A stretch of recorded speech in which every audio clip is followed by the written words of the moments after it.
আসসালামু আলাইকুম প্রিয় দর্শক, যে আশঙ্কাটা আজ থেকে কয়েক মাস আগেই করা হয়েছিল যে রাজনৈতিক দলগুলো পরস্পরের প্রতি কাদা ছোড়াছুড়ি করবে, দেশটাকে বিভক্ত করতে করতে ছোট ছোট উপদলে পরিণত করবে, সেই আশঙ্কাটা যেন সত্য হতে চলেছে।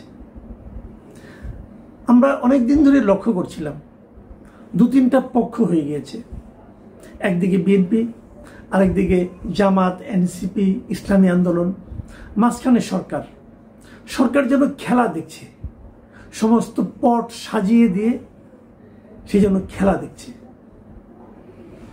পরস্পরের প্রতি যে এই যে বিক্ষোভ, পরস্পরের প্রতি যে ঘৃণা ছড়ানোর যে রাজনীতি, যেটা আমরা কখনোই দেখতে চাইনি, সেটাই আমাদেরকে দেখতে হচ্ছে। কি বলেছি গত কয়েক মাসে ভাবুন তো আপনারা, ইদানিং যেটা হচ্ছে, বিশেষ করে মিটফোর্ডের ওই সোহাগের হত্যার পরে জাতীয় নাগরিক পার্টি এবং জাতীয়তাবাদী দল বিএনপি, এনসিপি এবং বিএনপি, তারা পরস্পরের বিরুদ্ধে কি কি কথা বলছে, আমি দুই একটা কথা কেবল আপনাদেরকে একটু স্মরণ করে দিতে চাই। শুনলে আপনারা মন খারাপ করবেন, আমিও মন খারাপ করেছি। কিন্তু বলেছে কি, নাহিদ ইসলাম বিএনপিকে সরাসরি চাঁদাবাজদের দল হিসেবে আখ্যায়িত করেছে। আমরা মাঝে মাঝে বলি যে আপনি আচরি ধর্ম। চাঁদাবাজের অভিযোগ কি এনসিপির বিরুদ্ধে নেই? সেই এনসিপি যদি আজকে বলে যে বিএনপি চাঁদাবাজের দল, বিএনপির অনেক নেতাকর্মীর বিরুদ্ধে চাঁদাবাজের অভিযোগ আছে, এটা আমি নিজেও জানি এবং আমরা বিভিন্ন জায়গায় যাই দেখি। চাঁদাবাজির অভিযোগ যারা ক্ষমতার সংশ্লিষ্ট থাকে অথবা যারা ক্ষমতায় যাবে বলে সম্ভাবনাময় মনে হয়, তারাই করে বাংলাদেশে। এটা নামে কিছু যায় আসে না। এই মুহূর্তে এনসিপি সরকার ঘনিষ্ঠ দল, তারা চাঁদাবাজির সঙ্গে তাদের নাম জড়িয়ে যায়। বিএনপি আগামীতে ক্ষমতায় যেতে পারে, তাদের নাম চাঁদাবাজির সঙ্গে জড়িয়ে যায়। জামাতের নামও কোনো কোনো ক্ষেত্রে জড়িয়ে যায়, সেটা অন্য কারণে। এনসিপির শীর্ষ নেতা, দলের আহ্বায়ক নাহিদ ইসলাম সরাসরি বিএনপিকে চাঁদাবাজের দল হিসেবে আখ্যায়িত করেছেন। আর কি লাগে? দলের শীর্ষ নেতা যদি এই কথা বলে, তখন দলের যারা কর্মী আছেন তারা স্লোগান দেন। সেই স্লোগানটা কি? স্লোগানটা হলো, চাঁদা তোলে পল্টনে, ভাগ যায় লন্ডনে। মানে বিএনপির শীর্ষ নেতৃত্বের প্রতি এক ধরনের ইঙ্গিতপূর্ণ এবং আমি মনে করি কিছুটা অশ্লীল একটা স্লোগান। এটিকে শোভন। আবার দেখেন বিপরীত দিকে বিএনপির সমাবেশ থেকেও একই ধরনের স্লোগান ওঠে। সেই স্লোগানটা কি? এক বোতল দুই ছিপি, জামাত আর এনসিপি। মানে এই যে স্লোগানগুলো, এই স্লোগানগুলোর মূল কথাটা কি? এবং বিএনপি নেতৃবৃন্দ বলেন, উচ্চারণ করেন, স্পষ্টভাবে উচ্চারণ করেন যে এনসিপির নেতাদের কথায় ফ্যাসিবাদের পদধ্বনি পাওয়া যাচ্ছে। দেখুন, এই মুহূর্তে দেশে আওয়ামী লীগ নেই, তাহলে যারা আছেন এরা সবাই কিন্তু বিগত যে ফ্যাসিবাদী সরকার ছিল, আমি যদি শেখ হাসিনার সরকারের কথা বলি, তাকে বিতাড়িত করার জন্য সবাই ঐক্যবদ্ধভাবে আন্দোলন করেছেন। সেই আন্দোলন শেষ হয়েছে, সামনে একটা নির্বাচন হবে, নির্বাচনকে সামনে রেখে তারা যার যার রাজনীতি করবেন, এতে আমার কোনো আপত্তি নেই। জনগণও বেছে নেবে যে এর মধ্যে কাকে নেওয়া যায়, কাকে দায়িত্ব দেওয়া যায়। এটাই হতে পারত সুস্থ রাজনৈতিক সংস্কৃতি। তা কি হলো? হলো না। আওয়ামী লীগ একদিকে দেশ থেকে নেই, তারপরে কি করলো? সবাই মিলে আওয়ামী লীগের রাজনীতিকে বন্ধ করে দিল। দেওয়ার পর কি হলো? একটা বড় শক্তিকে আপনি খেলার মাঠ থেকে সরিয়ে দিলেন। এখন যে কটা শক্তি আছে এদের মধ্যে এরকম কাদা ছোড়াছুড়ি শুরু হয়ে গেল। আমরা কি এর জন্য আন্দোলন করেছিলাম? আমরা কি এর জন্য নিজেদের জীবনকে ঝুঁকির মুখে ফেলে আন্দোলন করেছিলাম? আন্দোলন কিন্তু এককভাবে কেউ করেনি। এই আন্দোলনে বিএনপি ছিল, এই আন্দোলনে জামাত ছিল, এই আন্দোলনে ছাত্ররা ছিল, এই আন্দোলনে যারা রাজনীতি করেন না তেমন সাধারণ মানুষও ছিল। আন্দোলনে একক কৃতিত্ব যেই দাবি করুক, আজকে অনেকে দাবি করে তারাই আন্দোলনে সিপাহসালার ছিলেন, কথাটা ঠিক নয়। এটা একদিনের আন্দোলন নয়, এটা 17 বছরের আন্দোলন। এবং এই আন্দোলনে সমস্ত রাজনৈতিক দল ছিল, সমস্ত অরাজনৈতিক ব্যক্তিরাও ছিল।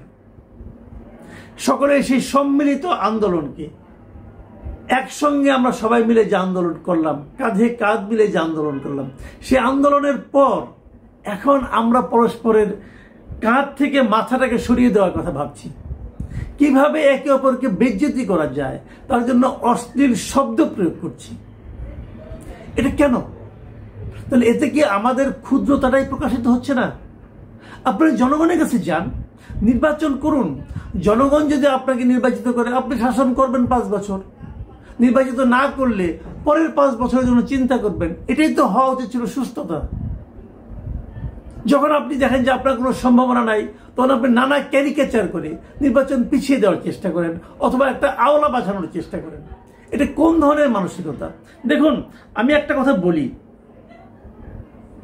এর মধ্যে বিএনপি মহাসচিব একটা কথা বলেছেন এই মিটফোর্ডের এই ঘটনাকে কেন্দ্র করে।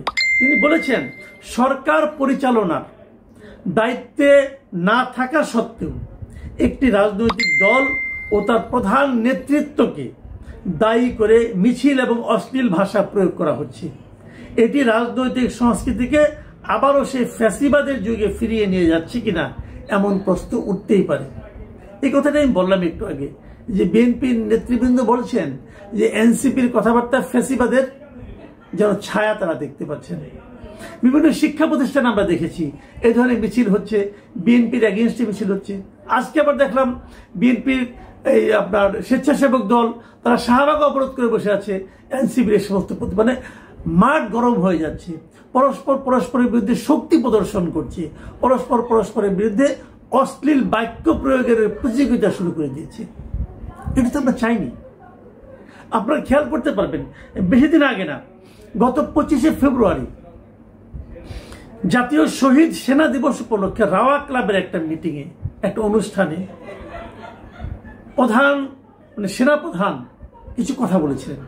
আপনাদের মনে আছে, এটা নিয়ে অনেক বিতর্ক হয়েছিল। তিনি কি বলেছিলেন আজকের এই বাস্তবতায় আমি সেই কথাগুলো আরেকবার আপনাদেরকে স্মরণ করিয়ে দিতে চাই। তিনি বলেছিলেন, নিজেরা কাদা ছোড়াছুড়ি, মারামারি ও কাটাকাটি করলে দেশ ও জাতির স্বাধীনতা সার্বভৌমত্ব বিপন্ন হবে। এই দেশ আমাদের, আমরা সবাই সুখে শান্তিতে থাকতে চাই। আমরা চাই না হানাহানি, কাটাকাটি, মারামারি। দেখুন, উনি আজকের থেকে 6 মাস আগে যে কথাগুলি বলেছিলেন সেটাই কিন্তু এখন আমরা দেখতে পাচ্ছি। তিনি বলেছিলেন, আমাদের মতের বিরোধ থাকতে পারে, চিন্তা চেতনার বিরোধ থাকতে পারে, কিন্তু দিন শেষে আমরা সবাই দেশ ও জাতির দিকে খেয়াল করে সবাই যেন এক থাকতে পারি। কেবল এক থাকলেই এ দেশ উন্নত হবে, সঠিক পথে পরিচালিত হবে। না হলে আমরা আরো সমস্যার মধ্যে পড়ে যাব। ওই দিকে আমরা যেতে চাই না। খেয়াল করুন, উনি কিন্তু সবাই মিলে এক থাকতে বলেছেন। আমিও বারবার, এর আগে অনেকবার আওয়ামী লীগ আমলে আমি বহুবার বলেছি যে একটা জাতিকে সামনের দিকে অগ্রসর করতে হলে ঐক্যবদ্ধ থাকতে হয়। বিভক্ত জাতি কখনো অগ্রসর হতে পারে না। আমরা আওয়ামী লীগ আমলে দেখেছি, তারা স্বাধীনতার চেতনার কথা বলে দেশটাকে বিভক্ত করেছে। জামাতকে দেশ থেকে বের করে, জামাতকে নিষিদ্ধ করতেছে, মানে যারা জামাত করে তারা দেশে থাকতে পারবে না। তারা বিএনপিকে সন্ত্রাসী দল হিসেবে আখ্যায়িত করার চেষ্টা করেছে। তার মানে যারা বিএনপি অথবা জামাত করে তাদের জন্য এই দেশে থাকাই চলবে না। আমি বারবার প্রশ্ন করেছি, তাদেরকে আপনি কি করবেন? বঙ্গোপসাগরে ফেলে দেবেন? এটা তো একটা দুইটা লোক না। যে প্রশ্ন তখন করেছি সেই প্রশ্ন এখন উল্টো করে করতে হয়। এখনো একই কাজ চলছে। কে কবে আওয়ামী লীগ করেছে, কে কবে আওয়ামী লীগের লোকের সঙ্গে হেঁটেছে, ঘুরেছে, বেরিয়েছে, তাদেরকে ফ্যাসিবাদের দোষী হিসেবে আখ্যায়িত করা হচ্ছে, মব তৈরি করা হচ্ছে। এইভাবে জাতিকে যদি বিভক্ত করেন আপনারা, দেশটাকে কিভাবে অগ্রসর করবেন? যে বছর আমি হিসাব করে দেখেছিলাম, যেবার আওয়ামী লীগ সবচেয়ে কম ভোট পায়, সেবারও আওয়ামী লীগ 2.25 কোটি ভোট পায়। তো এত লোককে আপনারা কি বঙ্গোপসাগরে ফেলে দেবেন? এইভাবে দেশ অগ্রসর হতে পারবে না। যে কথাটা আজকের থেকে 5 মাস আগে সেনাপ্রধান বলেছিলেন, তিনি বলেছিলেন, আমি আপনাদের সতর্ক করে দিচ্ছি, পরে বলবেন সতর্ক করিনি। এই দেশ আমাদের সবার, আমরা সবাই সুখে শান্তিতে থাকতে চাই। ঠিক একই কথা আমরাও বলতে চাই। আপনি বিএনপি করুন ভাই, কোনো সমস্যা নাই। আপনি এনসিপি করুন, তাও আপনার স্বাধীনতা। আপনি জামাত করুন, তাতেও আমার কোনো আপত্তি নাই। কিন্তু আমাদের জীবনকে দুর্বিষহ করে দেবেন না। আমরা জামাত বুঝি না, আওয়ামী লীগ বুঝি না, বিএনপি বুঝি না, এনসিপি বুঝি না। আমরা বুঝি আমরা সাধারণ মানুষ, আমরা শান্তিতে থাকতে চাই। আপনাদের এই মারামারি হুড়োহুড়ির যে উত্তাপ, সেই উত্তাপ থেকে আমরা মুক্ত থাকতে চাই। আমরা আর বিশৃঙ্খলা চাই না ভাই। প্লিজ, হয় আপনারা শুধরে যান অথবা আমাদের মাফ করে দেন। প্রিয় দর্শক, এখন এই পর্যন্তই। আল্লাহ হাফেজ। প্রিয় দর্শক, এতক্ষণ আমরা ওনার কথাগুলো শুনলাম। উনি মূলত যে বিষয়টি নিয়ে কথা বলছিলেন, রাজনীতিতে এখনকার সময় যে বিষয়গুলো ঘটছে, যেটি হচ্ছে দেশের মানুষের মনে একটি আশঙ্কা তৈরি করছে যে আসলে নির্বাচন হবে কিনা, বা দেশের এই রাজনৈতিক পরিস্থিতিতে দেশের উন্নতি এবং দেশের এগিয়ে যাওয়ার যে বিষয়গুলো, এটি বাধাগ্রস্ত হচ্ছে কিনা, বা দেশের নানাভাবে কিন্তু নানা ধরনের অপকর্মে মানুষ জড়িয়ে পড়ছে, মানুষের জীবনহানি হচ্ছে। তো এই বিষয়গুলো চিন্তা ভাবনা করলে মানুষের মনেও কিন্তু অস্থিরতা বিরাজ করছে।